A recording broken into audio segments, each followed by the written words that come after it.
નમસ્કાર, ડીટીવી ન્યૂઝમાં આપ સૌનું હાર્દિક સ્વાગત છે। દાહોદના વ્યક્તિને હિન્દુસ્તાન પેટ્રોલિયમનો પેટ્રોલ પંપ આપવાની લાલચે આરોપીઓએ હિન્દુસ્તાન પેટ્રોલિયમની ફેક વેબસાઇટ બનાવી 55 લાખ પડાવી લેતા દાહોદ સાયબર ક્રાઇમની ટીમે લખનૌથી એક આરોપીની ધરપકડ કરી। દાહોદના એક વ્યક્તિને હિન્દુસ્તાન પેટ્રોલિયમની ફેક વેબસાઇટ ઉપરથી આરોપીઓએ સંપર્ક કરી તેમની પાસે ફોર્મ ભરાવી ત્યારબાદ अलग अलग खाता में रजिस्ट्रेशन फी, सर्वेनी फी, लाइसेंस फी, सिक्योरिटी डिपोजिट, पेट्रोल डीजलना स्टॉक माटे एम बधी अलग अलग बाबते तबक्कावार 55.36 लाख रुपया ट्रांसफर करावी आरोपीए नाણાં પડાવી લીધા હતા। ત્યારબાદ ફરિયાદીએ પોતાની સાથે છેતરપિંડી થઈ હોવાનો અહેસાસ થતાં દાહોદ સાયબર ક્રાઇમ પોલીસ સ્ટેશનમાં ફરિયાદ નોંધાવતા પોલીસની ટીમ તપાસમાં જોતરાઈ હતી, જેમાં ટેકનિકલ એનાલિસિસ અને હ્યુમન સોર્સના આધારે આરોપી નેપાળ બોર્ડર નજીક બિહારના રક્સોલનો હોવાની માહિતી માલ્ટા પોલીસની ટીમ રસ્કોલ પહોંચી હતી, પરંતુ આરોપી છેલ્લા કેટલાય સમયથી પોતાનો ફોન બંધ કરી અન્ય સ્થળે હોવાની માહિતી મળી હતી, જ્યાં પોલીસે હ્યુમન સોર્સ અને ટેકનિકલ એનાલિસિસની મદદથી આરોપી ઉત્તર પ્રદેશના લખનૌ શહેરમાં હોવાની જાણકારી મળતા પોલીસની ટીમ લખનૌ પહોંચી હતી, જ્યાંથી એક આરોપીની ધરપકડ કરી દાહોદ ખાતે લઈ આવ્યા હતા। હાલ પોલીસ દ્વારા અન્ય કોણ કોણ સામેલ છે અને આ ટોળકી દ્વારા રાજ્યમાં અન્ય કેટલા લોકો સાથે છેતરપિંડી કરી છે તે દિશામાં તપાસ હાથ ધરાઈ છે। બનાવની હકીકત એ પ્રકારની છે કે દાહોદ જિલ્લામાં વ્યક્તિને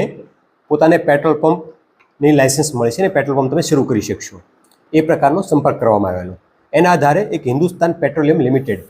આના ઉપરથી એક વેબ પેજ બનાવવામાં આવેલું ફેક, અને એના ઉપર એ વ્યક્તિને લઈ જઈ એમને અલગ અલગ ફી ભરવાની, જેમ કે registration fee, documentation fee, licence fee, petrol પંપની ફી, ઇમ્પેક્ટ લગતની ફી, વિવિધ ફી હેઠળ પરમિશનના બહાના હેઠળ એમની પાસેથી અલગ અલગ સમયે મળી ટોટલ 55 લાખ રૂપિયાનું ફ્રોડ થયેલું। આ ગુનાને ડિટેક્ટ કરવા માટે જિલ્લાના પોલીસ વડા ડૉક્ટર આદિપસિંહ ઝાલા સાહેબના ટેકનિકલ માર્ગદર્શનમાં એલસીબી એસઓજીની મદદ લઈ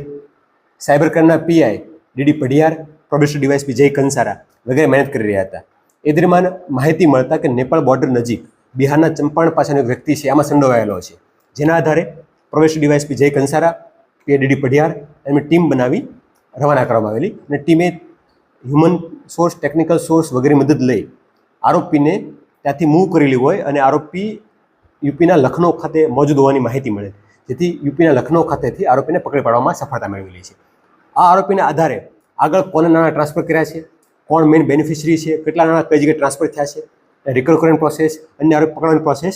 વગેરે તજવીજ હાથ ધરવામાં આવેલી છે। હાલમાં તપાસ ચાલુ છે અને અમુક નામો મળ્યા છે અત્યારે, પણ કન્ફર્મ થતાં એને ડિક્લેર કરવામાં આવશે। ને અમાઉન્ટ રિકવરી પ્રોસેસ હાલમાં ચાલુમાં છે। જે પેટ્રોલ પંપ લગતનો કેસ છે આપણા દાહોદમાં માત્ર એક કેસ નોંધાયેલો છે, પરંતુ બની શકે કે દાહોદના અથવા રાજ્યના અન્ય લોકો પણ આ પ્રકારના મોડસનો ભોગ બન્યા હોય છે। આ અન્વયે રાજ્યના અલગ અલગ પોલીસ સ્ટેશનમાં આ વ્યક્તિ વિશેની માહિતી શેર કરી અન્ય કોઈનો ભોગ બન્યો છે કેમ એ પણ તપાસ હાથ ધરવામાં આવશે।